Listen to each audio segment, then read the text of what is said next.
Welcome back to more Maiden Abyss, where Faputa is living out her life's role, opening up the village, getting inside, and the inhabitants are, well, faring less than well. With the idea that all of the remuneration for the hurt that has befallen Iriyumi, the stealing of her children for sustenance and the like, being reduced into this village where she has maybe lost all sense of self and intelligence. And you've got the promise and the ever-longing bond between Reg and Faputa there. Is it going to be able to be salvaged after all of this? The village is done for, I'm pretty sure of that. The inhabitants, likely as well. Is it going to end much like the little dudes and Balaf, returning to the great sea of energy of the abyss? Of what was once taken must be returned, so let's just see what get balanced out in this episode.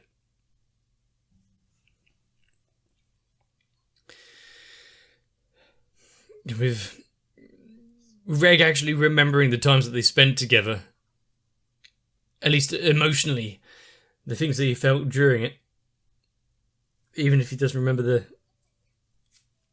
times and the promises being made.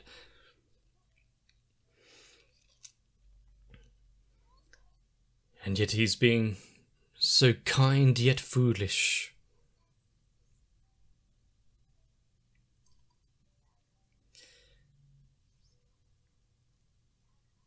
How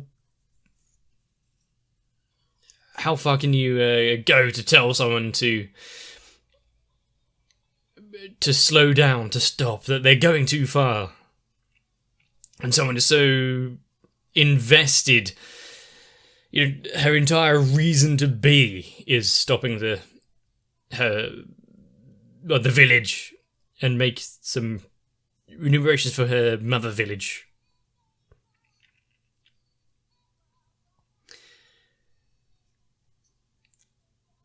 And after everything that we've seen and the journeys that they've been on, seeing the expedition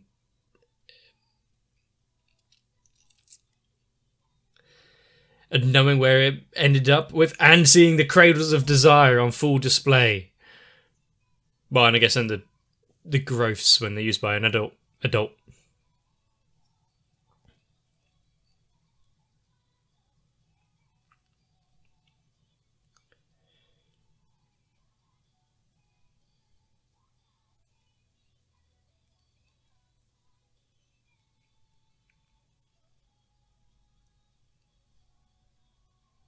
And we're seeing things from all different sides, and yet desires and wishes can be so simple.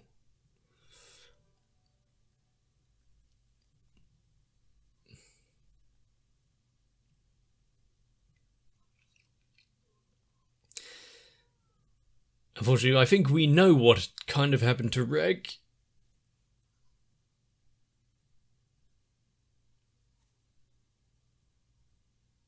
The almost organ music being played out. Majide?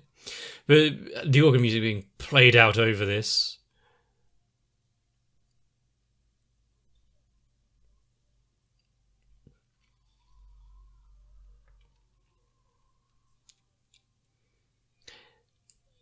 She's had enough of his interference.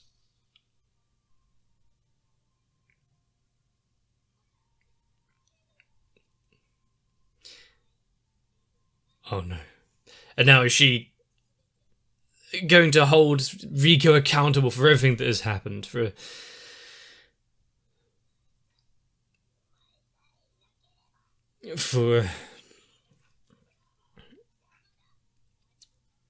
Reg being in his current state? And for all of them to, knowing, they've seen what happens, and they're still standing in the way.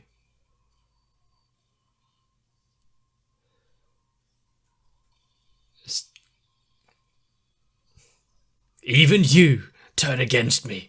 How dare you stand in the way of progress? He exists to protect. It's not her that he's protecting with this action. It's Faputa herself. She would lose far more than she would gain.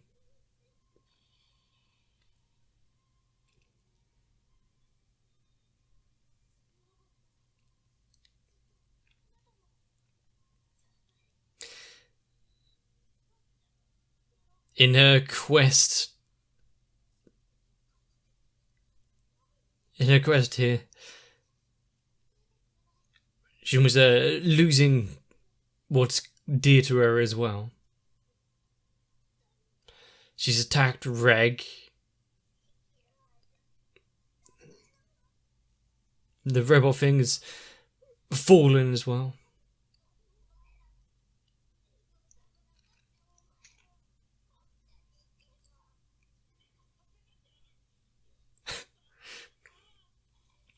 Knowing what's to come, and did you really believe that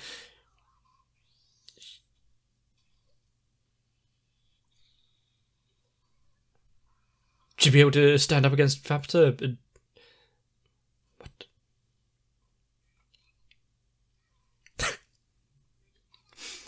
Go clear off whatever all that was. Someone fish.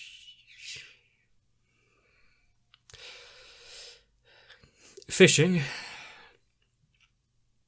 A true warrior joins the battlefield right now.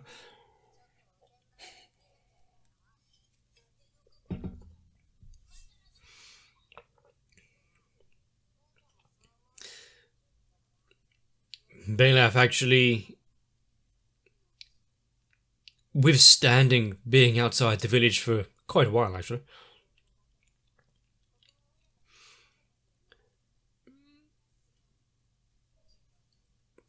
Time is of the essence.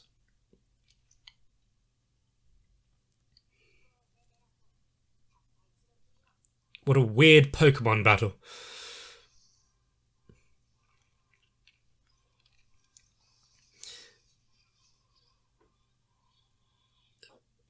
And what do they intend to do? Well, Balaf was the first one to be converted over. And also he was one of the first ones, or at least one of the main ones, to receive the food that Wazukyan was provided.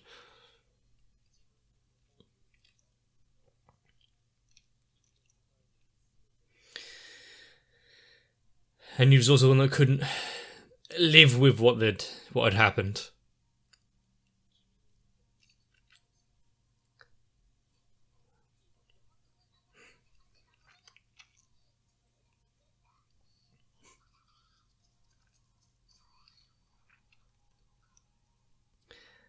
And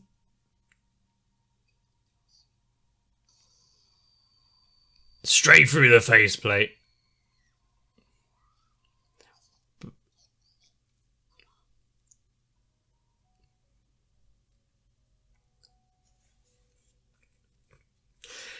It's Balaf showing Iwayumi the memories of Iwayumi, showing Faputa the memories of Iwayumi.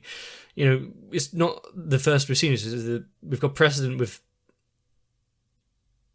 them actually being asleep. And showing Velko being there for her, being the...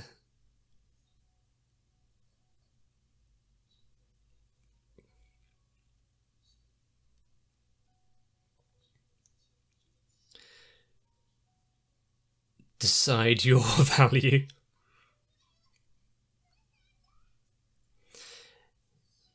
being born into this world like she had, not being able to have time to see these things or understand them, having a first-hand account, having the memories injected into her.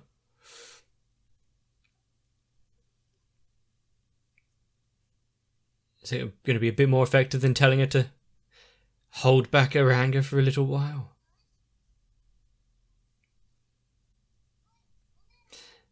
It's probably not a good idea.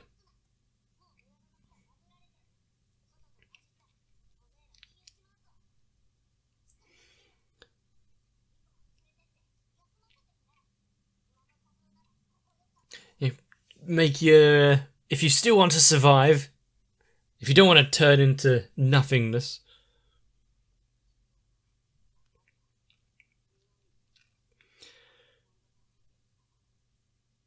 when things feel so real,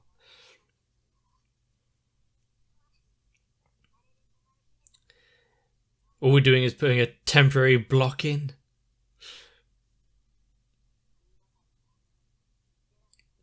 The one touched by the divine.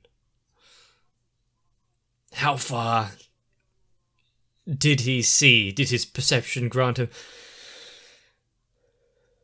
And he implied 3 of them, yeah.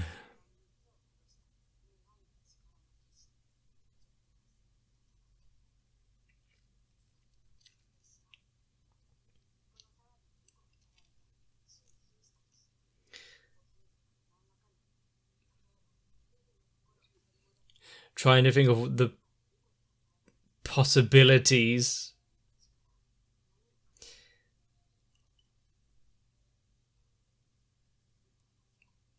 Ones that has experienced so much and wants to continue. What, the very will itself to allow them to continue on.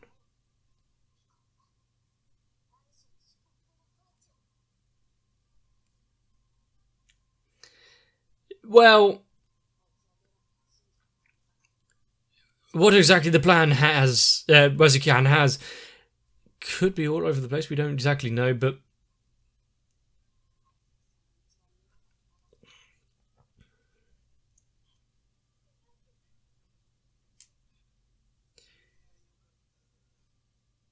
he played his role magnificently.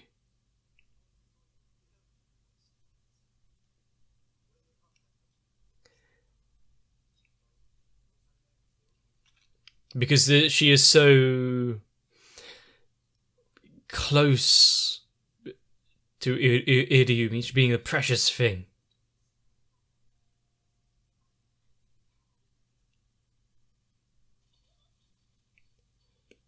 So just hold on.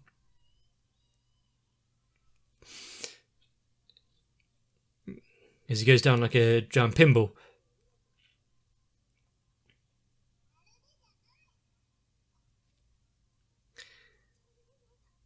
And experiencing everything. The fact that she cared for each one of the people there.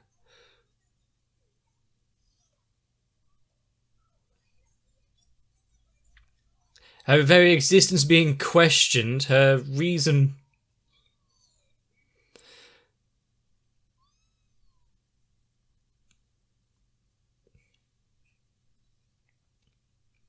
Her experiences.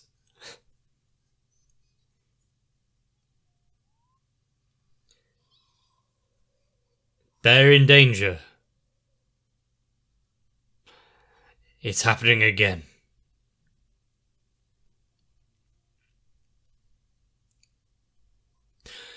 But also with the village itself being broken down, the outside world has come to claim some space.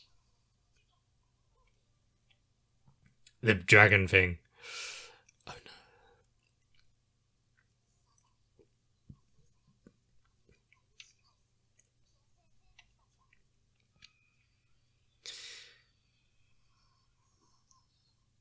her mission being questioned with the memories and experiences and sensations, and now the wildlife itself is crashing in.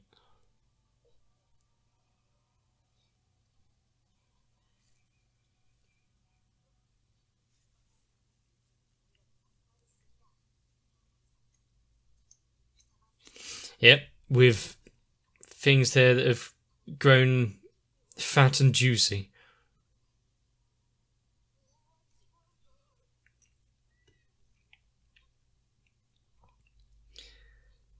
While you still can get to some sort of safety.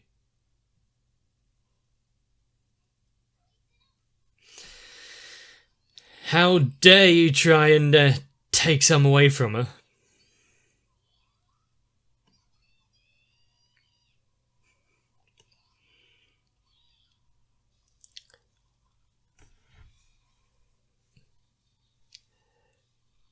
Ooh. They got a bit.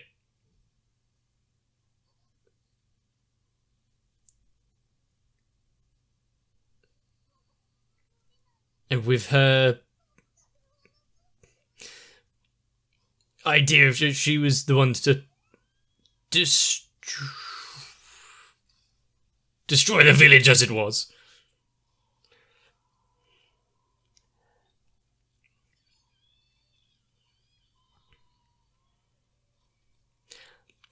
Oh god, from the inside. Also, I don't really want to see a green variant of Kezu being torn open like that.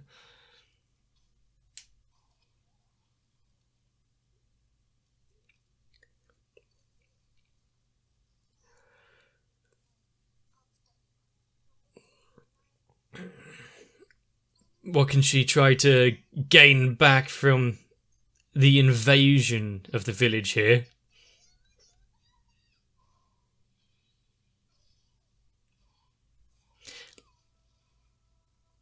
In a weakened state, being torn apart.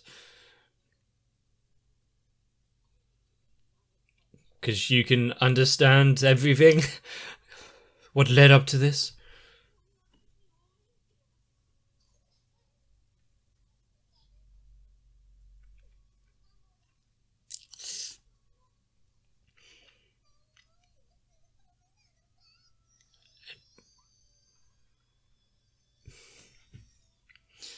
I see.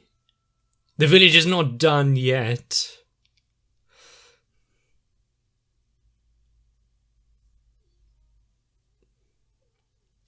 Her siblings coming to help out.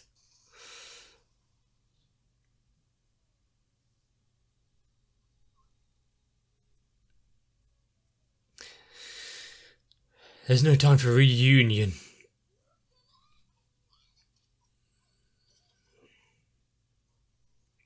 She can barely walk, barely move. What can she do against the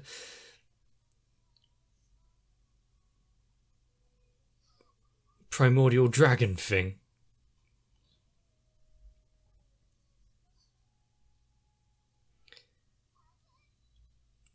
There's not much left in him.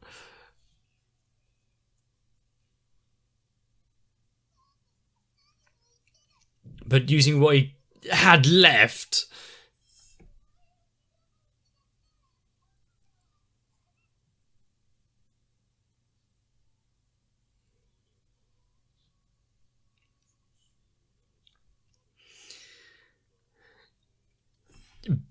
if she was just purely a creature of revenge, you wouldn't have to feel certain things, but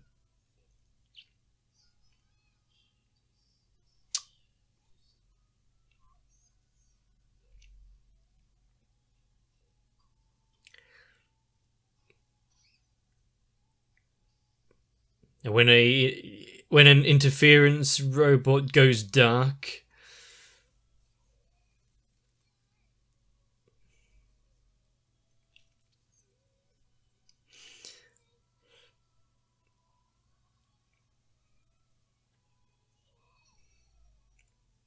her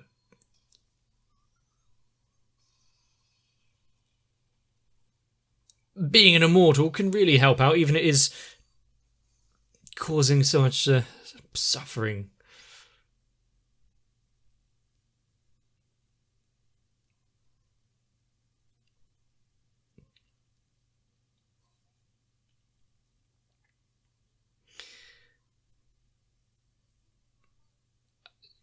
And on the verge of giving up hope.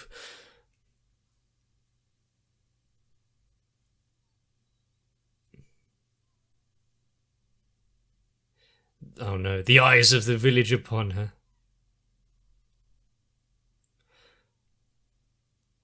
In a time... Wow, how many of the helmets and exploration equipment and whatnot?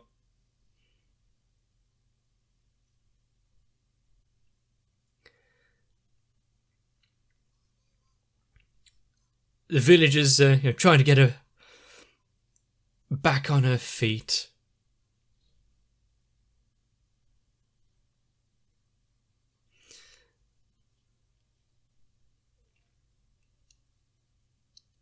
If they can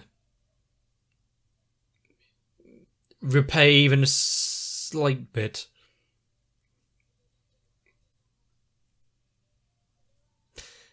Did you have to start with the face?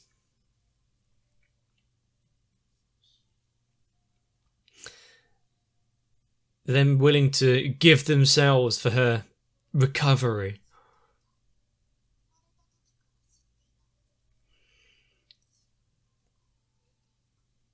So much new experiences being given to her.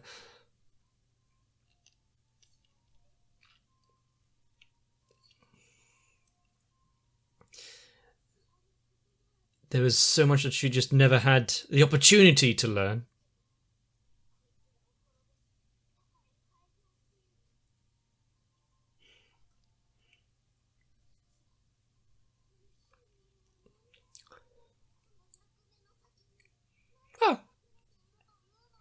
Still a little bloodstained, of course, but nothing good wash can't sort out.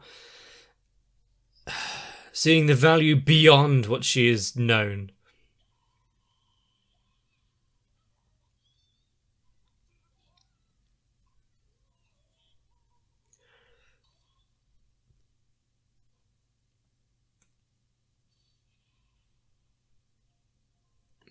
How dare it take her food away from her?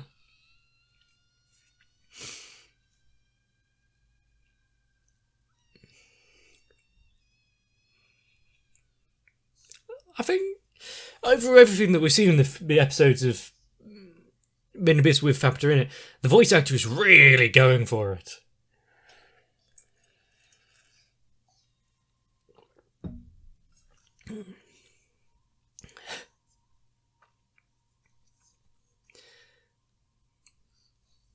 And she will learn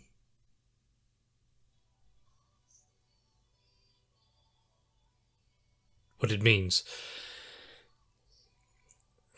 It's not the symbols that we see on Reg's helmet, but things coming through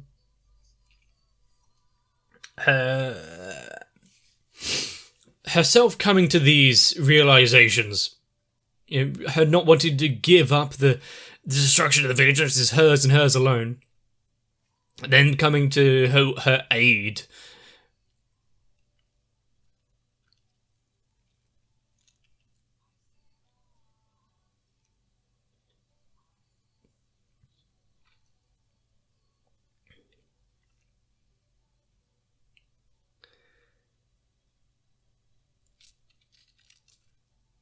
And if the interference robots themselves can have the haku, that precious thing,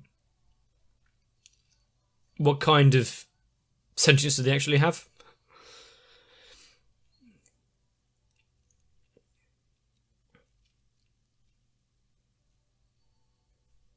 So many new emotions being driven into her. Balaf giving himself to give this kind of epiphany. What the hell is Wazukyan up to? What's his grand plan? Jesus Christ, with what, one episode left maybe? Having us on the precipice of the village. We already had so much to deal with, and now with all the creatures kind of just wandering in looking for a free meal. But for everything that we've seen so far, the village had its, obvious downsides with some of its people there and where they come from, and their idea of what's valuable to them. But it all coming together to help the princess in her journey of stopping them and releasing the mother, and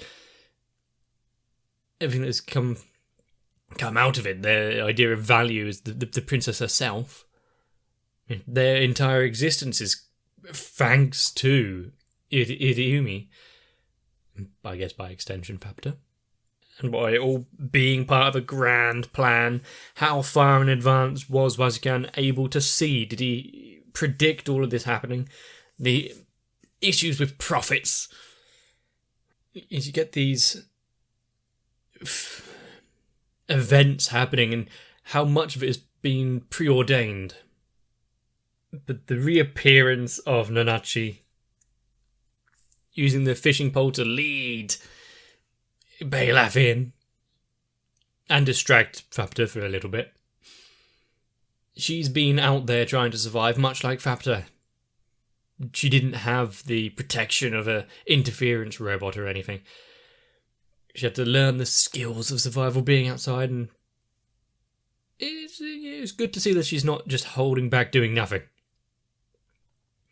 She's taken the advice and sensory stuff from the village and has learned from it, trying to pass it on to Faputa herself. As we all try to hold on to what is valuable to us. As I said, what length are we willing to realise that you've gone too far? At what point do you point out to someone that their self-destruction isn't going to lead to happiness? Or even their goal being realised? With Faputa noticing and seeing all these memories and what the life was before the village, what Iriumi held dear, the meeting with Velka is going to be interesting. But it might be held off a bit because, Wazukyan, long way down, out of harm's way. God damn, Maiden in Abyss is... I know there's not a lot left, in terms of episodes left of us to watch, but also left in terms of actual material to work off, so there's not going to be any new series for a while. And my god, some of the stories in it, from everything that we've seen, we knew it can go places, but Main Abyss is one of those things that is quite hard to pin down. But the love of adventure, small storylines interconnecting in people's lives. What do you hold dear? If it's watching anime, make sure to come back for more. If you've enjoyed Maiden Abyss, you want to show it the love that kind of deserves, consider leaving a like and a comment on the video. It helps out me, helps out the channel. Maybe even subscribe. You might find out what's coming up later. But for now, take care of yourselves, get some rest. I'll see you in the next one. My patrons are the intrinsic value that really I don't want to be destroyed alongside the village that I have built. So if you would like to keep us going for a little bit longer, consider joining onto my Patreon as well, and standing by next to Noku, Raywin, Sal, Arthea, Kite, Shiwan, Mats, Gurley, Cardboard, Croyville, Levi GR, Mega42, Dark Shadow 7899, Akane, Tori, Jane, Warisaid and everyone else. We can just watch some anime without living in the ever-living husk of our companions.